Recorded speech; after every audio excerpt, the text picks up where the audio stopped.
সাথী হিসাবে দর্শক প্রিয়তা তৈরি হয়েছে স্কুল গ্যাং সিজন 1 থেকেই। আমার কাছে আসলে গ্যাংস্টার ফিল হয়েছে নিজেকে। আমি নিজেকে বস লেডি বলে দাবি করি। ওদের সাথে ব্যাডমিন্টন খেলেছি, আমি ছেলেদের সাথে ক্রিকেট খেলেছি। একটা বাচ্চা আমার সাথে ছবি তুলতে পারে না, এই জন্য কান্না করে দিছে একদম। স্কুল গ্যাং তো সবাই দেখছে, স্কুল গ্যাং অলরেডি জনপ্রিয় হয়ে গেছে এবং এটা সিজন 3। আর স্কুল গ্যাং সিজন 3-তে আমি একদমই অন্য রকমভাবে এন্ট্রি নিয়েছি, ভিলেন লুকে এন্ট্রি নিয়েছি। ফার্স্ট টাইম এত নেগেটিভ ক্যারেক্টার করছি এবং আমার মনে হয় না বাংলাদেশের কোনো ফিমেল এখন পর্যন্ত এতটা নেগেটিভ ক্যারেক্টার করেছে। কিন্তু আমি চরিত্রটা করতে যে অনেক এনজয় করেছি এবং যে সাড়া পাচ্ছি স্কুল গ্যাংয়ের, এইটা তো আসলে অন্যরকম। মানে এটা আমি জানতাম যে স্কুল গ্যাং সবাই এতটা পছন্দ করবে, কারণ স্কুল গ্যাং সিজন 1, সিজন 2, এটা সিজন 3 মূলত আমার সাথী হিসাবে দর্শক প্রিয়তা তৈরি হয়েছে স্কুল গ্যাং সিজন 1 থেকেই। এটাই একটা পাওয়ারের সিম্বল বোঝানো হয়েছে যে আমার এতটা পাওয়ার রাখি আমি, যে হেলিকপ্টার নিয়ে এন্ট্রি নিয়েছি এবং আমার কাছে আসলে গ্যাংস্টার ফিল হয়েছে নিজেকে।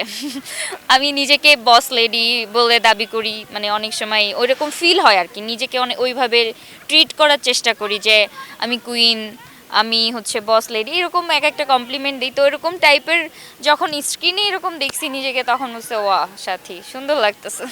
আমি সব ধরনের চরিত্র করেছি, আমি রোমান্টিক চরিত্র করেছি, আমি বিভিন্ন চরিত্রের প্রয়োজনে যখন যা সাথী তাই। আমাকে কখনো এককেন্দ্রিক কাজ করতে দেখবেন না। এবং যদি বলেন নেগেটিভ চরিত্র, হ্যাঁ আমি নেগেটিভ চরিত্র কখনো করি নাই, তবে এমনভাবেই এন্ট্রি নিয়েছি নেগেটিভ চরিত্রে যেটা আসলে আগে কখনো কেউ দেখে নাই। আমি বাকিদের কথা বলতে পারবো না। আমার ক্ষেত্রে যেটা হয়েছে, আমার তো প্রথম 6 মাস বলছিল যে তুমি অভিনয়টা প্রপার শিখবা, তারপরে তোমার যদি মনে হয় তুমি বাইরে কাজ করবা, কিন্তু আমিই করি নাই। কারণ আমার কাছে মনে হয়েছে যে আমি প্রপার নিজেকে তৈরি করব, আমার স্কিল ডেভেলপ করব। আমার কাছে যখন মনে হবে যে আমি যে কোনো পরিচালক বা যে কোনো সেটে গেলে নিজের সম্মানটা রেখে আসতে পারবো, পারফরমেন্সের জায়গা থেকে তাদের সম্মানটা রেখে আসতে পারবো একজন আর্টিস্ট হিসাবে, যেন আমি কখনো কোনো সেটে যে কাউকে ডিসঅ্যাপয়েন্টেড করে না আসি আমার পারফরমেন্সের দ্বারা, অতটুকু তৈরি হয়ে তারপর আমি বাইরে কাজ করার চিন্তা করেছি। আমাকে কখনো বাধ্যবাধকতায় রেখে দেওয়া হয় নাই যে তুমি কাজ করতে পারবা না বাইরে।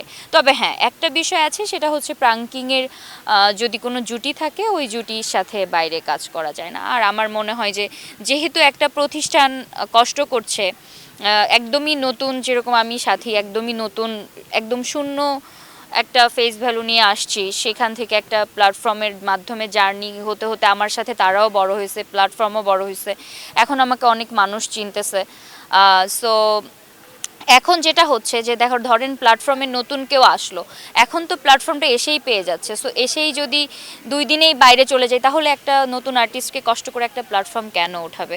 তো সেই ক্ষেত্রে তাদের এই সিদ্ধান্ত আমার মনে হয় ঠিকই আছে। আমার আসলে বরাবরই আমার স্কুল জীবন অনেক বেশি প্রিয়, কারণ আমি স্কুলে অনেক বেশি জনপ্রিয় ছিলাম, স্কুলে নেতৃত্ব দিতাম, টিচাররা আমাকে খুব স্নেহ করতো।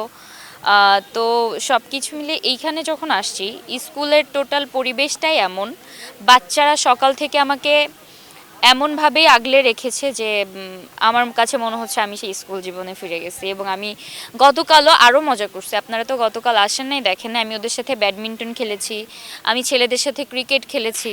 আমি যখন মানে একটু গ্যাপ পেয়েছি, আজকে তো এত ব্যস্ততা ছিল শ্যুটের, আপনারা এসে অনেকক্ষণ আমাদেরকে পান নাই, তো আজকে ওরকম মজা করা হয়নি, কালকে অনেক মজা করেছিলাম। আমি এগুলো খুব এনজয় করি। মানে ধরেন আমি একজন মেয়ে, যার 3-4 বছর আগেও খুবই সাধারণ, পড়াশোনার বাইরে হয়তো স্বপ্ন অনেক বড় ছিল, তবে এত মানুষের ভালোবাসা এত অল্প বয়সে পাবো এতটুকু মানে চিন্তা করতে পারি নাই। তো আমি খুবই সাধারণ, আমি সাধারণ থেকে অসাধারণ হতে পারছি কারণ এই যে এই মানুষগুলোর ভালোবাসার জন্য। তো এটা আমার কাছে অনেক বড় প্রাপ্তি, আমি এটা এনজয় করি। মানে বাচ্চাদের ভালোবাসা একদমই নিখুঁত, ওদের ভালোবাসার মধ্যে কোনো ঘাটতি থাকে না।